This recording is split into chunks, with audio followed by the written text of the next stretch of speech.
Bonjour à tous, je m'appelle Antoine Kinoun.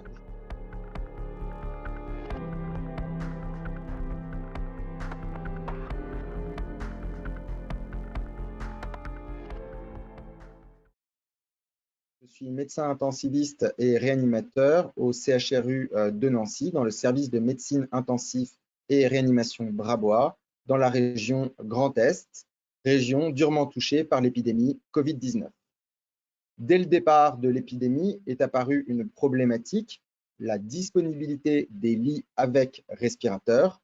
À vrai dire, nous ne savions pas quels étaient les établissements en mesure d'accueillir des patients Covid-19.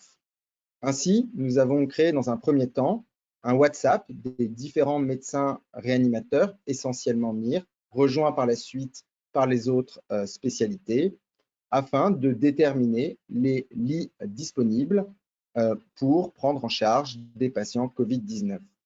Afin de rendre l'interface plus facile et de communiquer plus utilement l'information, nous avons développé au CHRU de Nancy, avec la collaboration du CIC P Drouin, une application qu'on peut appeler prototype, qui visait à visualiser les lits disponibles en fonction des départements.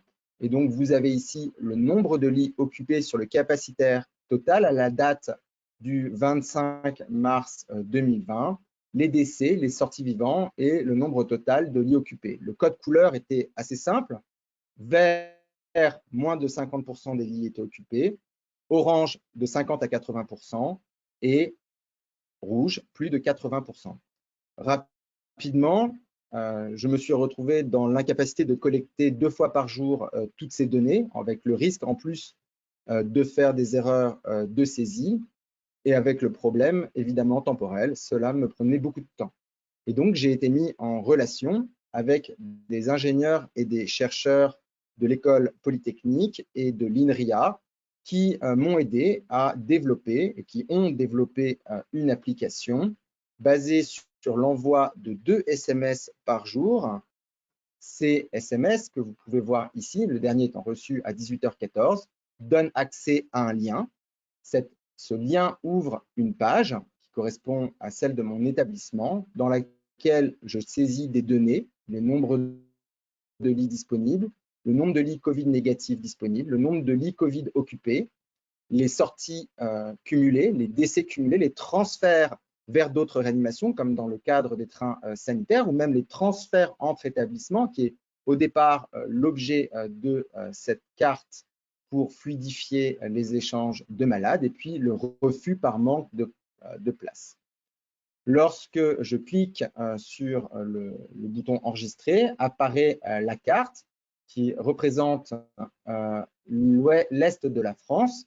Et lorsque je clique sur la Meurthe-et-Moselle, où se trouve la ville de Nancy, vous pouvez voir dans un premier temps qu'il n'y a que 16 places disponibles pour accueillir des patients Covid-19 à la date d'aujourd'hui et que la majorité des réanimations sont dans le rouge, avec le premier chiffre qui représente le nombre de lits occupés Covid sur le capacitaire total. Et à côté, vous avez le numéro de téléphone pour joindre la réanimation si vous voulez transférer le malade.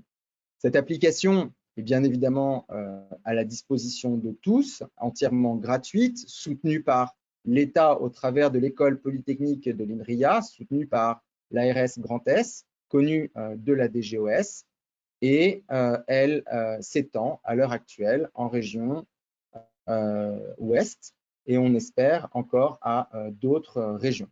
Vous l'avez compris, l'objectif de cette application est de nous réunir, de partager l'information pour nous aider à prendre en charge les patients Covid-19 au mieux dans une situation difficile qu'est cette épidémie. Je vous remercie. Bonjour, écoutez, vous avez vu cette application proposée par Antoine Kimoun qui est extrêmement fonctionnelle.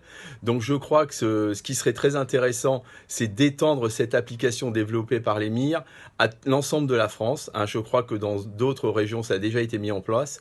Donc il serait très intéressant de centraliser nos données pour voir un petit peu ce qu'on a et on pourrait avoir comme ça une analyse de tout ce qui se passe en France avec les zones où ça déborde et les zones où il y a encore de la place. Bravo à tous, on s'accroche et à très bientôt sur srlf.org.